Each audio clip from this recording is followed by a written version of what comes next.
See, today the matter was heard in detail by the High Court. High Court has now pronounced the order.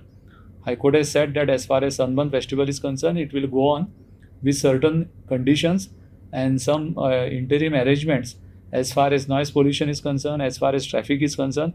The state is supposed to take all precautions. There will be high officials at the site throughout the event, and as far as traffic is concerned, it will be monitored by the police. The event organizer also should take all the precautions which are to be taken in terms of the earlier directions of the High Court, and several guidelines of the government of Goa are there. The High Court has said that the event shall go on, and they will monitor this, and the matter will be taken up after the event to find out whether there are any breaches, and if there is anything to be improved or any action is required to be taken. See, the law is very clear right from the Supreme Court up to our High Court. As far as Gram Sabha is concerned, the powers of Gram Sabha is very, very limited. Construction license, permissions, events, etc. These powers are not conferred upon Gram Sabha under any law. These powers are given to the Panchayat body, which is an elected body.